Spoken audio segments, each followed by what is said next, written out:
3 تا نشانه بهت میدم که اگر این 3 تا نشانه رو توی رابطت دیدی دیگه بحث عشق نیست، بحث نجات خودته و باید از این رابطه بیای بیرون.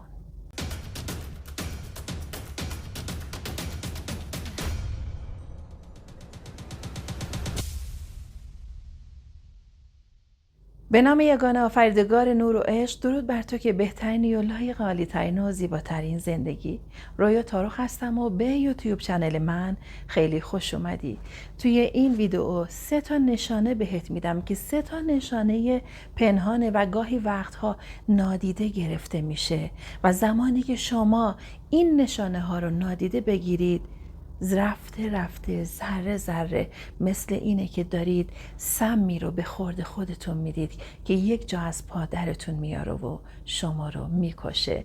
و وقتی که این نشانه ها رو بدونید توی زندگیتون سعی میکنید که متناسب با شرایط زندگیتون و با توجه به این نشانه ها شرایط و موقعیت زندگی خودتون رو تغییر بدید و رابطه خودتون رو نجات بدید. نشانه اول، کنترل شدن بیش از حد.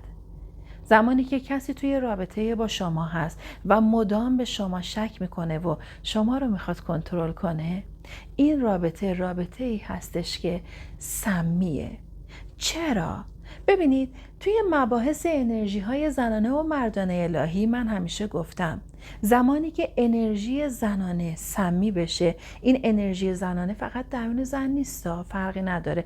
ما انرژی زنانه و مردانه رو هم درون زن داریم هم درون مرد داریم، اما انرژی مردانه معمولا بالاتره در وجود مرد و انرژی زنانه در وجود زن بالاتره.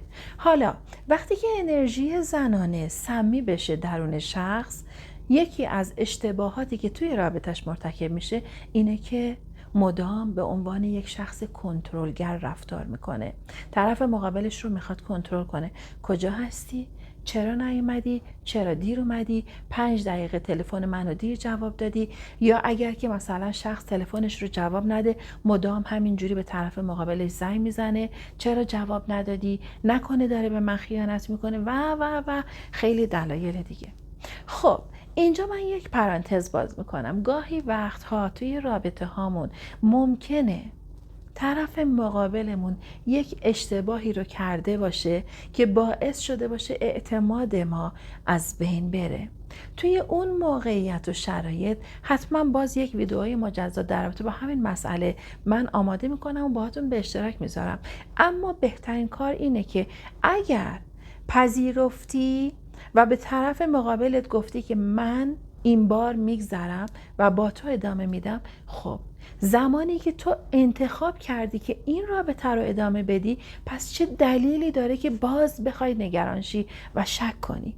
اگر انتخابت این بوده که با طرف مقابلت ادامه بدی و زندگی کنی، پس باید اولین چیزی که برات مهم باشه این باشه که تو خودت تو اولویتی، آرامش خودت توی اولویته، رابطه تو برات ارزشمنده. وقتی که انتخاب کردی اون شخص کنار تو باشه، پس اون آدم برات مهم بوده، دلت میخواسته با اون آدم زندگی تو ادامه بدی. اگر حالا مثلا خب یه نفر میگه نه من از سر اجبار دارم رابطه‌مو ادامه میدم، که اصلا دیگه بحثش جداست. اون شخصی که باید خودش انتخاب کنه. کسی که به اجبار انتخاب میکنه که بخواد با یک نفر دیگه زندگی کنه و رابطه‌اش رو ادامه بده، خب میدونه که یک سری چیزها ممکنه توی رابطه‌اش پیش بیاد که حتی مجبور بشه بخواد چشم پوشی کنه. این از این. اگر کسی چیزی ندیده از طرف مقابلش اما حساسه، شکاکه، مدام گیر میده، چرا نبودی؟ خب این آدم دیگه آدمیه که انرژی‌هاش سمیه، آدمیه که شکاکه، بددله و مدام میخواد به شکل‌های مختلف به طرف مقابلش گیر بده. چرا نبودی؟ چرا زنگ نزدی؟ چرا پیام ندادی؟ و خیلی چیزهای دیگه. همش میترسه، همش نگرانه.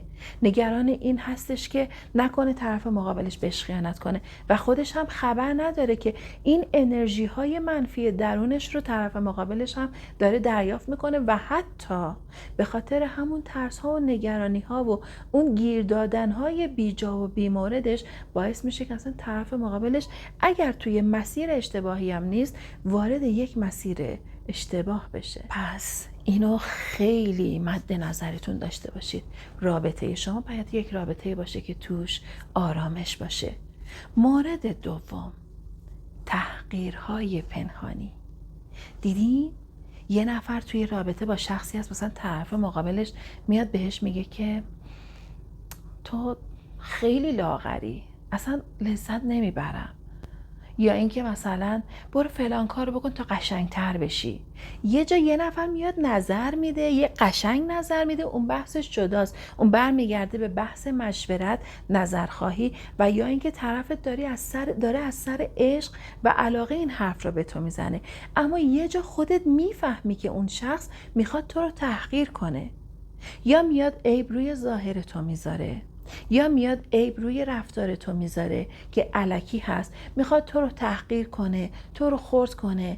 تو هیچی نیستی، تو نمیدونم بی ارزشی، تو اصلا لیاقت زندگی خوب نداری، تو لیاقت مرد خوب که کنارت باشه نداری، یا تو لیاقت یک زن خوب که کنارت باشه نداری، تو از یک خانواده نمیدونم سطح پایین هستی و خیلی چیزهای دیگه که نه یک بار نه دو بار، هزاران بار داره از طرف مقابلتون تکرار میشه و این تحقیرها باعث میشه که ذره ذره ذره شما اعتماد به نفست و عزت نفست بیاد پایین و یه جا سرخم میکنی.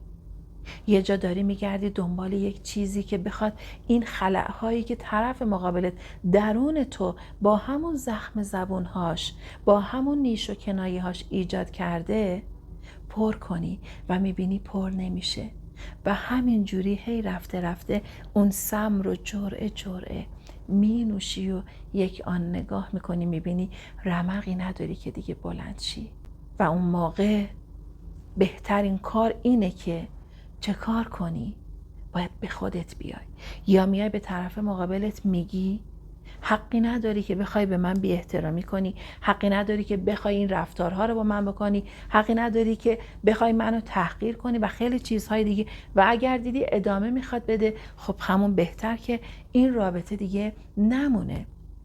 اما یکی هم هست تعمدن این کارو نمیکنه، عادتشه، توی یک خانواده بزرگ شده و زندگی کرده که حالا مثلا شوخی با خیلی‌ها داره میکنه، تو باهاش وارد رابطه شدی، داره این شوخی‌ها رو میکنه، بهش بگو که من دوست ندارم. اگر دیگران هم به تو چیزی نمیگن، اما من خودم شخصا دلم نمیخواد که این رفتار تکرار بشه.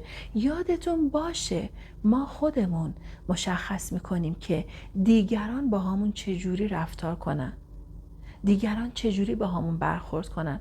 پس انتخاب کنید که بهتون بها داده بشه، چون شما خیلی ارزشمندید و زمانی که شما خودتون رو دوست نداشته باشید، به خودتون ارزش و بها ندید، دیگران هم به شما بها و ارزشی نمیدن. و سومین نشانه، آخرین نشانه که خیلی مهم هست، اونم اینه که با کسی توی رابطه باشی که بترسی از اینکه واقعیت ها رو بخوای جلوش بگی.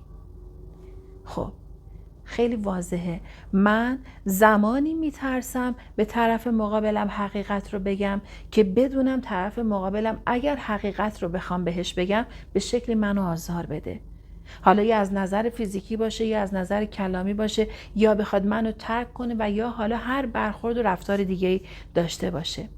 و این ترس باعث میشه که تو توی زندگیت به مرور زمان بخوای دروغ بگی، یک سری چیزها رو هی از طرف مقابلت پنهون کنی و رفته رفته توی موقعیتی میفتی که احساس میکنی تو رفیقی نداری، تو دوستی نداری، تو نمیتونی حرفت رو راحت به کسی بزنی و همین باعث میشه که تو بخوای پناه ببری به یکی دیگه، بخوای پناه ببری به یکی، بخوای حرفات رو بزنی، شنیده بشی، دیده بشی. و کی باعث این اتفاق شده؟ اونی که رفتار بدی با تو داشته که تو میترسی باهاش حرف بزنی و حقیقت رو بهش بگی و صادقانه کنارش باشی. اما کسی که مثل یک دوست، مثل یک رفیق، در عین حال که داره با تو زندگی میکنه باهات برخورد کنه، اون احساس امنیت رو درون تو ایجاد میکنه و باعث آرامش تو میشه، باعث حال خوب تو میشه. و چقدر خوبه که توی رابطمون ما کسی رو کنار خودمون داشته باشیم که علاوه بر این که حالا یا به عنوان همسرمون یا به عنوان پارتنرمون کنارمون هست، مثل یک دوست و رفیق باشه و بشه بهترین رفیق ما که بتونیم صادقانه در کنارش با آرامش و با حس امنیت زندگی کنیم. عزیزای دلم، این 3 تا نشانه هایی که گاهی وقتا از دید ماها خیلی پنهون میمونه اما فوق العاده مهمه. به این نشانه ها دقت کنید. این نشانه ها رو اگر توی رابطتون دیدید، سعی کنید تلاش کنید که رابطتون رو درست کنید، چون ارزش داره. زمانی که ما شخصی رو انتخاب میکنیم که کنار ما باشه، اون شخص حالا بر حسب معیارهای ما و یا ارزشهای ما بوده و به هر حال ما دوستش داریم یا بهش وابسته میشیم یا دلبسته میشیم، هر چیزی که حالا بخوایم الان اسمشو بذاریم، و برامون مهمه که بخوایم اون رابطه رو حفظ کنیم. پس چقدر خوبه که به این نشانه ها دقت کنیم و رابطه خودمون رو حفظ کنیم. اگر دیدیم که این رابطه درست نمیشه و طرف مقابلمون نمیخواد رفتار خودش رو تغییر بده، اون موقع باید یک تصمیم درست بگیریم. عزیزای دلم، شکر حضور ارزشمندتون. خیلی ممنونم که کنارم هستید و با تمام وجودم آرزو میکنم که زیباترین و عاشقانه ترین رابطه رو تجربه کنید. اگر ویدیو رو لایک نکردی حتما لایک کن. از کانال خوشحال میشم که حمایت کنید. کانال رو سابسکرایب کنید، زنگوله کنار سابسکرایب رو فعال کنید و ویدیو رو با عزیزان دلتون به اشتراک بذارید. در نهایت با عشق بهت میگم که خیلی دوست دارم. یا حق، خدا نگهدار.